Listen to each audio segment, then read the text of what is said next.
In the past 45 years, Cameron Mackintosh has produced more stage musicals than anyone in history, including 3 of Broadway's longest-running shows, Cats, Phantom of the Opera, and Les Miserables. On Christmas Day, the movie version of Les Mis opened, starring Hugh Jackman, Anne Hathaway, and Russell Crowe.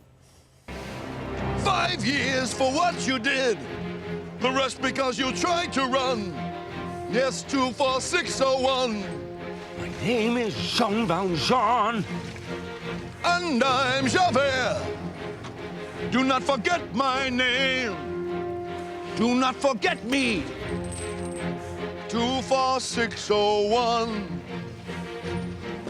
Look down, you'll always be a slave. I'm getting chills. We had the rare opportunity to sit down with Cameron Mackintosh on the stage at Broadway's Imperial Theatre, where Les Mis had a 13-year run. We're sitting in the Imperial Theatre, where Les Mis ran for 13 years? Yes, indeed. It's a very, very happy time. You love this theatre. I do. Why? Well, it's got a great atmosphere. It's not too big, and yet it has a great stage. So, you know, you get absolutely the best from a musical this way, because there's some wonderful rapport between the actors and the audience. How does it feel now to have opened it as a play and now as a movie? Internally, is there a difference?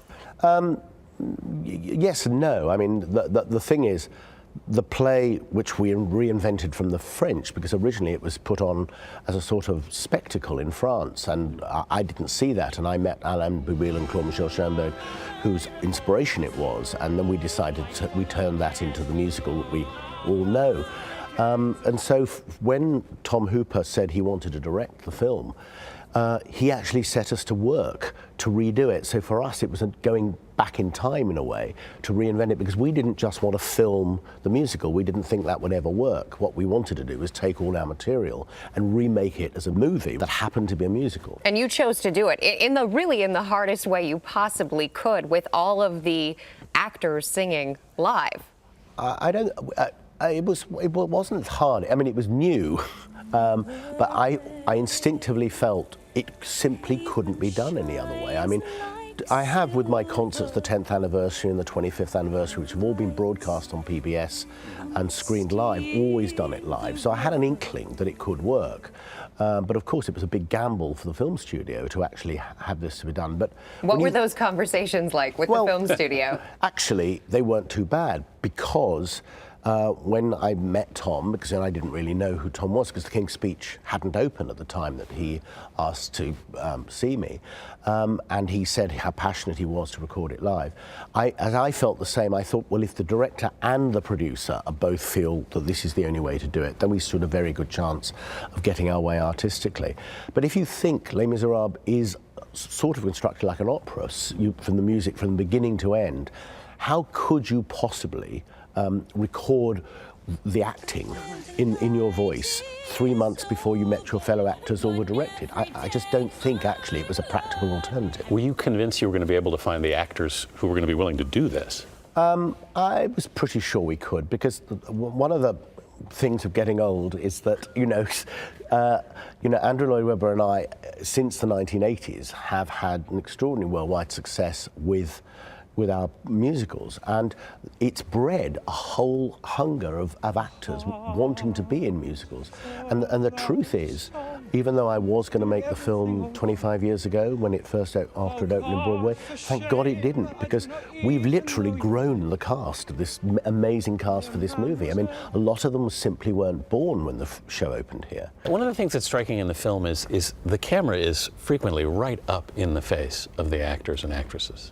I mean, it's got to be, for performers who aren't necessarily used to singing in front of a camera, it's got to be pretty intimidating. Well, I think by the time they'd got in front of the camera, the actors were used to Tom's way. I mean, when we were auditioning, like if we were auditioning here, Tom would be doing this all the way through. Yeah. And so they knew that this was going to be a very close experience all the way through, and sort of they were oblivious of it. And I think, and that was over months of auditioning and then rehearsing and everything like that. So it wasn't the shock that it would have been if they'd just gone in cold. In the film, you can really get almost into the heart and the mind of the actors, and that's a wonderful plus.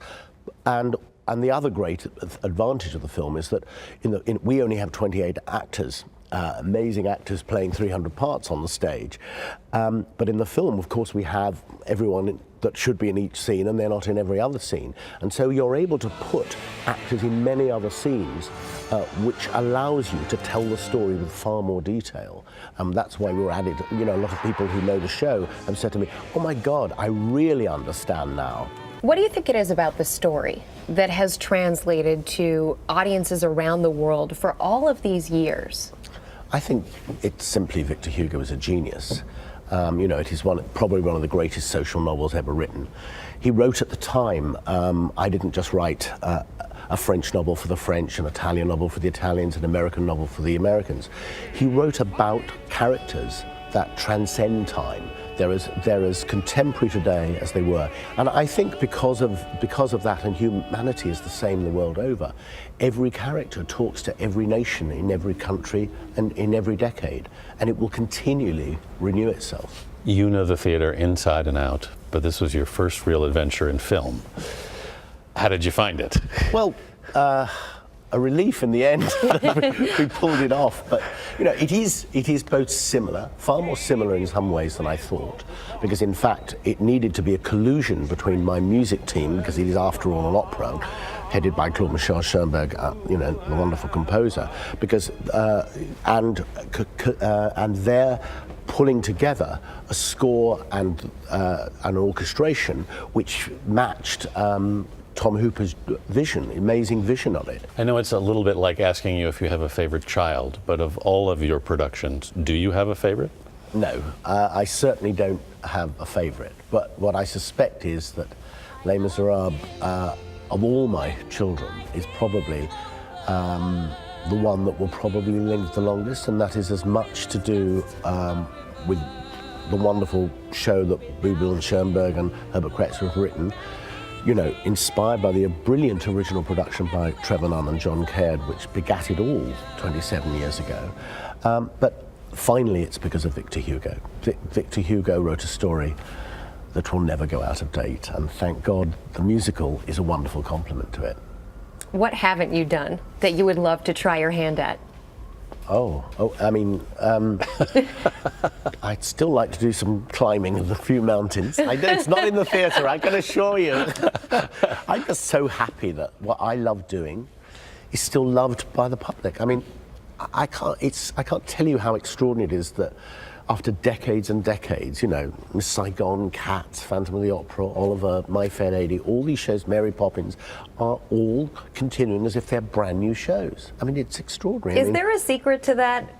Is there a formula? No, there's certainly no formula. I don't think anyone would do it. I suppose the only thing, if you flicked over my career, is that instinctively I have chosen, or I have been inspired by the writings of authors based on classic material. Mm-hmm. I think my gift is to spot the brilliance of others and then make them write it even better. The brilliance is to find the story. It's always the most difficult thing with musicals. I remember the great quote of Verdi when they said, Signor Verdi, what makes a great opera? And he went, a great libretto. And that's it. It's always, it doesn't matter how good the music is, if the words and if the stories and the characters aren't strong, they just won't last. And all the great operas that we go to now, as the backbone of the operas, are all the ones with the best stories. Okay. Cameron Mackintosh, thank you so much for your time and being with us this morning. Thanks. And a reminder, Les Miserables opens in theaters across the country on Christmas Day. That never gets old.